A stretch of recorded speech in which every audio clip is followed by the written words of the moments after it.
السلام علیکم. تم محبت چاہو گے، پیار چاہو گے، لیکن نہیں ملے گی. تم تڑپ رہے ہوگے، تم کہو گے کہ موت آنے والی ہے، جنگ لگنے والی ہے، بربادی سر پہ کھڑی ہے.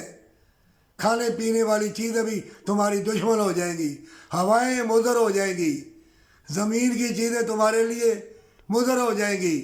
تمہارا جسم تمہارا ساتھ چھوڑ دے گا. تمہیں نہ الفت، نہ محبت، نہ پیار کا سرور و قرار نہیں رہے گا. ہر کوئی تمہاری محبت کو چھینے گا، چاہے 2 بچوں کی ماں ہے، یا 1 بچہ ہے، یا 3 بچے ہیں، یا کنواری لڑکے جو رینٹ پہ رہ رہی ہیں. کروڑ پتی ارب پتی جو حرام کی کمائی تم لوگوں سے چھین کے انہوں نے اپنے قبضے پہ رکھی ہے، اور تمہاری بہو بیٹیوں کی عزت لوٹ رہے ہیں. یہ کالج یونیورسٹی طویل گڈھے والے جعلی پیر جھوٹے مکار، یہ ظالم لوگ قرآن میں بھی آیا ہوا ہے.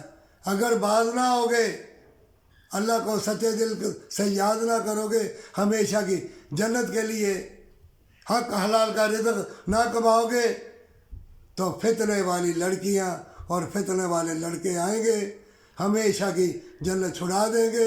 موت سامنے کھڑی ہوگی اور تم رقص کر رہے ہوگے، ناچ رہے ہوگے، اور دنیا کے نشیب افراز میں کھو رہے ہوگے. اچانک موت تمہیں چپٹا مار کے لے جائے گی، جہنم کے گڑھے میں پھینک دے گی. اور مومنو، توبہ کے ساتھ اللہ کو یاد کرو. اگر اللہ تمہیں توبہ کی توفیق دے دے تو اللہ کا شکریہ ادا کرنا. ان فتنوں کے دور میں پل بھر کی محبت بھی مل جائے، سچی ملے، جنت والی ملے. میں نے کتنوں کو دیکھا ہے، لڑکیاں ذرا شبوت آتا ہے، فلاں مجھ سے شادی، فلاں مجھ سے شادی، بدکاری کر بیٹھی ہے. شادی سے پہلے 14 15 16 17 سال کی لڑکی کو سنبھلنا بہت مشکل ہے. سب بدکار ہے. توبہ کر لو، اللہ تمہیں با ایمان ملا دے گا اور برکت والی دولت دے گا. ہمیشہ کی جنت کے لیے ڈٹے رہنا.